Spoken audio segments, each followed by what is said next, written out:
The Pacific is ఈ web series మొత్తం HBO వాళ్ళు ప్రొడ్యూస్ చేసిర్రు. ఈ సిరీస్ మెయిన్ కాన్సెప్ట్ ఏంటంటే ఒక 3 డిఫరెంట్ పీపుల్ వాళ్ళు వార్ జోన్లో, అంటే అమెరికాకు జపాన్కి మధ్య జరిగిన వార్లో, సెకండ్ వరల్డ్ వార్లో వాళ్ళ ముగ్గురు క్యారెక్టర్స్ని మెయిన్గా ఈ సిరీస్ ఫాలో అవుతుంది.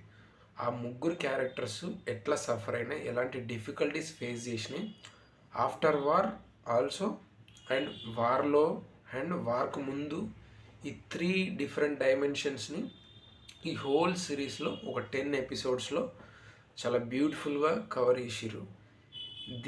దీంట్లో చాలా పాయింట్స్ ఉంటాయి. అంటే ఓన్లీ ఒకటే కాదు, అంటే పర్సనల్ సఫరింగ్, వాళ్ళు ఫేస్ చేసే డిఫికల్టీస్ ఎక్స్టర్నల్ అయినప్పటికీ కూడా వాళ్ళు ఇన్నర్గా ఎట్లా సఫర్ అవుతున్నారో, వాళ్ళ ఫ్యామిలీస్ అండ్ ఈ వార్ జోన్లో ఉన్న మెయిన్ అంటే రెయినీ సిచ్యువేషన్ అవ్వచ్చు, వాటర్ డిఫికల్టీస్ అవ్వచ్చు, ఫుడ్ డిఫికల్టీస్ అవ్వచ్చు, ఇవన్నిటిని కూడా చూపిస్తూ ఒక హై అండ్ ఒక మ్యాసివ్ అంటే ఒక రియల్ లొకేషన్స్లో షూట్ చేసి మనకు నిజంగా వరల్డ్ వార్ 2 అంటే ఇట్లా జరిగింది అది, అంటే ఇంకా మనకు 100% అది వరల్డ్ వార్ 2 అంటే ఇట్లే జరిగింది ఏమో అన్న ఇంటెన్షన్ని క్రియేట్ చేసిన ఒక సిరీస్ అనమాట ఇది. ఒక లాంగ్ డ్యూరేషన్, అంటే ఒక్కొక్క ఎపిసోడ్ అరౌండ్ 55 1 అవర్ ఎపిసోడ్స్ ఇవన్నీ కూడా. బట్ మీకు ఎక్కడ కూడా అంటే మనం ఏదో ఒక వెబ్ సిరీస్ చూస్తున్నామన్న ఫీలింగ్ అయితే కలుగుతుంది. అంటే మనం ఆ 3 లైఫ్సే కాదు, ఇందులో ఉన్న 99% ఉన్న క్యారెక్టర్స్ ఏవైతే ఉన్నాయో అవన్నీ కూడా ట్రూ క్యారెక్టర్స్. ఆ ట్రూ క్యారెక్టర్స్ని తీసుకొని, అంటే ట్రూ క్యారెక్టర్ బేస్ చేసుకొని దాని త్రూగా ఈ స్టోరీని చెప్పడం జరిగింది. అదంతా కూడా మనకు 10th ఎపిసోడ్లో మనకు లాస్ట్లో వాళ్ళ క్యారెక్టర్స్, వాళ్ళ ఇమేజరీ అండ్ వాళ్ళ క్యారెక్టర్ ఎవరైతే చేసారో వాళ్ళది టోటల్ డీటెయిల్, వాళ్ళ లైఫ్ స్టైల్కి సంబంధించిన చిన్న డిస్క్రిప్షన్ ఏదైతే ఉందో అది ప్రతిదీ కూడా ఈ వెబ్ సిరీస్లో మెన్షన్ చేయడం జరిగింది. ఇదంతా కూడా మనం అంటే ఏమంటారు, ఒక ఫిక్షనల్ వరల్డ్ చూసినప్పుడే మనం మీకు ఎంతో కనెక్ట్ అవుతాం. బట్ అలాంటిది ఒక రియల్గా జరిగిన, అంటే ఒక రియల్ ఎక్స్పీరియన్స్డ్ క్యారెక్టర్స్ ఏవైతే ఉన్నాయో వాటిని, అంటే ట్రూ ఈవెంట్స్ని బేస్ చేసుకొని డిజైన్ చేసిన సిరీస్ అనమాట ఇది. పసిఫిక్ అనే నేమ్ ఎందుకు వచ్చిందంటే, దీన్ని పసిఫిక్ సముద్రం అంటారు కదా, ఆ సముద్రం మీద ఉండే జియోగ్రఫిక్ ప్లేస్లో ఈ వార్ అనేది వరల్డ్ వార్ 2 అనేది వీళ్ళ అమెరికన్స్ అండ్ జపానీస్ మధ్య జరిగిన యుద్ధం అనమాట. ఆ మెయిన్ ప్లేస్ని, ఆ జియోగ్రఫికల్ ప్లేస్ని బేస్ చేసుకొని ఈ సిరీస్ నేమ్ అనేది ప్లాన్ చేయడం జరిగింది. నేను చూస్తున్నప్పుడే చాలా shocking and striking point as a film మేకర్గా, నాకు అంటే చిన్న ఫిల్మ్ మేకర్గా నాకు స్ట్రైక్ అయింది ఏంటంటే, దీని బడ్జెట్ ఎంత ఉంటుంది అనేది అన్ఇమాజినబుల్. అంటే నేను ఒక గెస్ కూడా కొట్టలేకపోయినా. సో అప్పుడు నేను సెర్చ్ చేసి చూసినప్పుడు నాకేం తెలిసిందంటే $200 మిలియన్ దీని ఖర్చు. అంటే ఇప్పుడున్న మన ఇండియన్ కరెన్సీలా దగ్గర 19,1800 క్రోస్. 19,1800 క్రోస్ అంటే మనం ఇండియన్ కరెన్సీలో కౌంట్ చేస్తే 19,800 క్రోస్ పెట్టి ఈ వెబ్ సిరీస్ని వాళ్ళు తీసిర్రు. అంటే అది ఎంత ప్యాషనెట్, ఎంత అంటే they are willing to tell this story, అంటే dying to tell this story అనమాట. అలాంటి వెబ్ సిరీస్ ఇది. అంటే ఏమంటారు, చూసినప్పుడు కూడా మీరు నిజంగా వాళ్ళు హైలాండ్స్ని కానీ, వాళ్ళు చూసిన ఏమంటారు ఆ డెత్స్ కానీ, ఇవన్నీ కూడా అసలు అన్ఇమాజినబుల్. అసలు నిజంగా రియల్గానే జరిగిందేమో అన్న ఇంటెన్షన్ మనకు కలిగిస్తుంది. ఆ లెవెల్లో ఈ సిరీస్ని వాళ్ళు చేసారు. అండ్ హ్యాన్స్ జిమ్మర్ మ్యూజిక్ ఇంకా మీకు తెలుసు కదా. అంటే ఎప్పుడు కూడా హ్యాన్స్ జిమ్మర్ మ్యూజిక్ అనేది నాకు స్పెసిఫిక్గా నచ్చేది ఏంటంటే, ఫోర్గ్రౌండ్లో స్టోరీ ఉంటుంది, దాని బ్యాక్గ్రౌండ్లోనే మ్యూజిక్ అనేది ప్లే అవుతుంటుంది 90%. ఓన్లీ 10% మాత్రమే అది ముందుకొచ్చి దాని సౌండ్ ఏదైతే ఉందో దాని ఆ స్టోరీ కన్నా ముందుకొచ్చి ప్లజెంట్ చేస్తుంది. అప్పుడు ఏంటంటే మీకు ఓవరాల్గా మీరు ఒక స్టోరీని ఫీల్ అవుతారు తప్ప మ్యూజిక్ని ఫీల్ అవ్వరు. అంటే మీకు అర్థమవుతుందా? మ్యూజిక్ అనేది ఉంది, ఇట్స్ పార్ట్. బట్ మ్యూజిక్ని మీరు హైలైట్ చేసి వినట్ల, స్టోరీతో పాటు మీరు వింటున్నారనమాట. అందుకే ఆయన అంత పెద్ద మ్యూజిక్ డైరెక్టర్ అయ్యిండు. అండ్ చాలా బ్యూటిఫుల్, అసలు ఎక్స్టెన్సివ్గా వెళ్తుందండి. టైటిల్ కార్డ్లో వచ్చే మ్యూజిక్ కూడా అసలు లైక్ అంటే ఒక ఒక ఒక ఆరా అనమాట.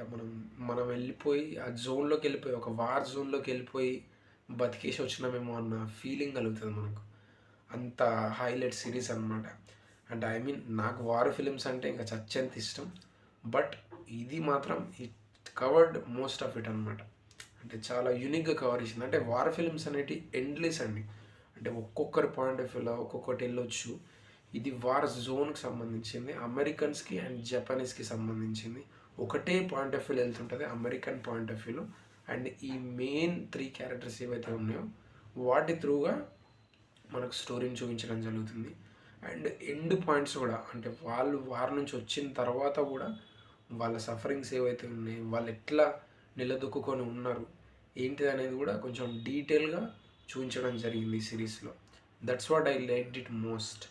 అంటే మనం హ్యూమన్ థింగ్ ఏదైతే ఉందో అది డీప్ డౌన్గా చూపించేసరికి మనం ఇంకా ఎక్కువ రిలేట్ అయిపోయి, ఇంకా ఎక్కువ సింపథైజ్ అవ్వడానికి, ఇంకా ఎక్కువ మనం నేర్చుకోవడానికి ఉంటుందన్నమాట. ఈ సిరీస్లో అది కవర్ చేశారు. అండ్ థ్యాంక్స్ టు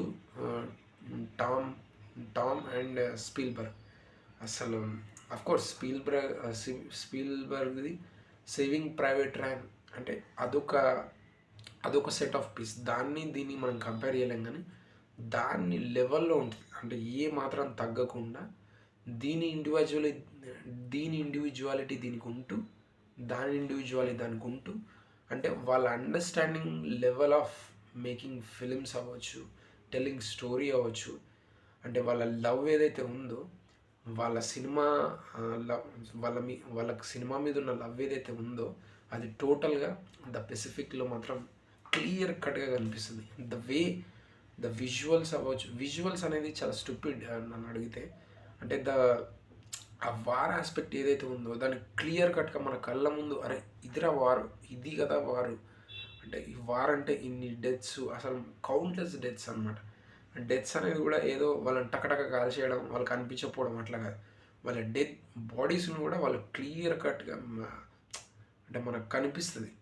సింపుల్గా చెప్పాలంటే ఆ డెడ్ బాడీస్ కానీ ఇవన్నీ కూడా క్లియర్ కట్గా, అంటే షూట్ చేయగానే ఒక బాంబ్ వెళ్ళింది ఒక అట్రాక్షన్ పాయింటే కాకుండా అది నిజంగా ఆ వార్లో ఉన్న పర్సన్స్ కూడా ఎంత ఇంపాక్ట్ చేసింది ఏందనేది కూడా మనకు క్లియర్ కట్ చూపించారు. అండ్ చాలా గుడ్ మూమెంట్స్ ఉంటాయి ఈ ఫిలింలో. అంటే గుడ్ మూమెంట్స్ అంటే నాట్ జస్ట్ లైక్ అంటే మనం వదిలి వెళ్ళిపోలేని కొన్ని మూమెంట్స్ ఉంటాయి. అందులో మన బాబ్ లవర్ ఎవరైతే ఉన్నారో ఆ అమ్మాయి క్యారెక్టర్ కూడా ఎక్స్ట్రీమ్లీ బ్యూటిఫుల్లీ డిజైన్డ్. అంటే ఆ అమ్మాయి కూడా, ఆ అమ్మాయి అయితే అసలు నాకైతే one of my favourite characters అనిపించింది ఆ అమ్మాయి చూసినప్పుడు. అందులో నాకు ఇంగ్లీష్ పేషెంట్లో ఒక యాక్ట్రెస్ ఉంటుంది, ఆ యాక్ట్రెస్ గుర్తుకొచ్చింది. అంటే the way the perform so well, అంటే ఒక వేరే లెవెల్ ఆఫ్ కన్విక్షన్. వాళ్ళు యాక్చువల్గా ఆ అమ్మాయిది కూడా రియల్ క్యారెక్టర్. ఆ అమ్మాయిది కూడా చెప్తున్నాను కదా, ఈ సిరీస్లో 99% అంటే జనరల్ ఈ జూనియర్ ఆర్టిస్ట్ వాళ్ళు కాకుండా ఉన్న మిగతా వాళ్ళందరూ కూడా మెయిన్ క్యారెక్టర్స్ అనమాట. అవన్నీ కూడా మనకు అంత క్లియర్ కట్గా, అంటే అంత దాన్ని తీసుకొని చేయడం అనేది బ్యూటిఫుల్. అండ్ ఎక్కడ కూడా ఈ సిరీస్లో ఆర్టిఫిషియాలిటీ కనిపించదు. నిజంగా రియల్ లొకేషన్లో షూట్ చేయడం అదొకటి. అండ్ ఈ ఆర్ట్ డిపార్ట్మెంట్ వాళ్ళు వర్క్ చేసిన తీరు ఏదైతే ఉందో అసలు అనదర్ లెవెల్. ఎక్కడ కూడా మనం అసలు విఎఫ్ఎక్స్లో చూస్తున్నాం, విఎఫ్ఎక్స్లో ఇది జరుగుతుంది అన్న ఫీలింగ్ ఉండదు. రియల్గా జరుగుతుందేమో, రియల్గా ఒక వార్ జోన్ని మనం కొంచెం ఒక ఇట్లా స్క్రీన్ మీద చూస్తున్నామన్న ఫీలింగ్ క్రియేట్ చేసేలాగా ఇది క్రియేట్ చేసారు. And thanks to again Spielberg and Tom. And thank you so much for watching. చూడండి, మీకు నచ్చుతుంది 100%. వార సినిమాలు నచ్చే వాళ్ళకైతే. That's it. Thank you. Thank you guys.